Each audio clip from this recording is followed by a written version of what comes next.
It's a cuisine caught in the middle. Despite its roots in discrimination and recent criticism of the cooking style as unimaginative, many chefs consider Tex-Mex a beacon of unity that should be celebrated for its uniting of both Mexican and American cultures.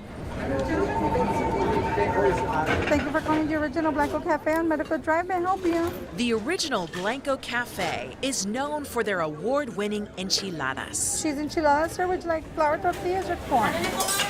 For 50 years and counting, generations of San Antonians have filled these dining rooms to grab a bite of the Tex-Mex classic. I've been coming here probably since I was born. What is South Texas without Tex-Mex food? It's not South Texas. If you travel anywhere outside San Antonio to find these same rich flavors, good luck. I believe that San Antonio is the home of Tex-Mex food. You don't find this particular style of Tex-Mex food anywhere else. Here you go, ma'am. It's a cuisine embedded in our culture, in our identity. Okay. I love all Mexican food, but there's something about Tex-Mex that just feels like home. For nearly 2 centuries, South Texas, specifically San Antonio, has sat front row center to witness the evolution of Tex-Mex, which began in the mid-1800s with the Chili Queens. These women graced San Antonio plazas with open-air food stands, selling guisados, a stew of sorts, blending European ingredients with traditional Mexican recipes. Recipes that date back almost 10,000 years. You know, wild hare or deer, a lot of cactus, chile, squash, beans, corn. People from all around the country wanted to come down and experience these flavors for themselves. The iconic Chili Queens were run out of business when San Antonio enforced strict early sanitation reform laws. It was this idea that if you weren't white and making these foods, that it wasn't sanitary. That discrimination was embedded in the food early on. By the early 40s, there was no more Chili Queens left. From the 1940s until the 2000s, the cuisine evolved to the style many of us are accustomed to today. Tex-Mex is very commercial. It's cheap. The yellow cheese introduced to Tex-Mex pointed to the easy accessibility of these ingredients at the time. In Mexico, you don't see a lot of yellow cheeses. It's white cheeses, the cotija, the queso fresco, things like that. And so those little changes started to create its own type of food. Well, this is the nixtamalized corn. Right around the exit of the Chili Queens, Stephen Pizzini's family planted culinary roots in the Alamo City. My great-uncle Frank, in 1932, manufactured and invented the molino that we still use.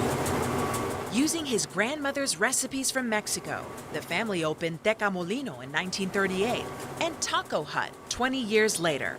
Each restaurant, a Tex-Mex staple. As a child, we called it Mexican food. I started using the word Tex-Mex in 1992. And in 1996, when I owned the Taco Hut, I patented a slogan name where the Tex got the Mex. Okay, you want onions on your enchilada? Today, Pizzini owns and operates Lala's Gorditas, right around the corner from Mission Concepcion. We consider ourselves the home of the puffy taco. He serves his grandmother's original recipes to loyal customers who grew up with them. Those memories, those smells, and that's why I did this. Late last year, food critics attacked Tex-Mex, proclaiming the death of the cuisine as we know it. Cruz, your order's ready, Cruz. That strikes a nerve with Chef Pizzini. And this is Angela's. He believes consistency and tradition are critical to survival. Let's celebrate Tex-Mex food. Let's not dismiss it. It is a cuisine. #1 top selling year-round. Chef Juan Rodriguez grew up selling tamales door-to-door with his mother on the west side. To me, it was fun. I liked it. And I got it with jalapeno or without. And I got bean and cheese. He started his own business selling tamales. Los de carne guisada los quieres con queso o sin queso. 25 years ago, his wife pitched a radical idea to boost sales. Thank you. Have a good day. My wife is white, and I'm Hispanic. So one day she's all, why don't we put cream cheese in the tamales, in the chicken tamales? And I was like, no, that's a horrible idea. He took a leap of faith and tried it. But these tamales weren't selling in heavily Hispanic areas around San Antonio. All these people were telling me, you need to go to Universal City, where there's more white people who might like cream cheese in their tamales. They just absolutely loved it.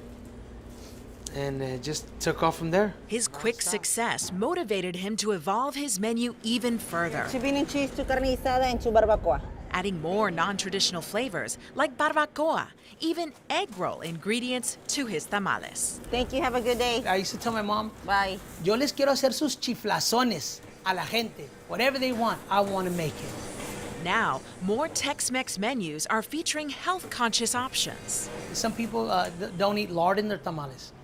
You know, so in the masa, we make tamales without lard. Hey guys, come on in. Before our eyes, Or next time we cut the carrot and then mandolin.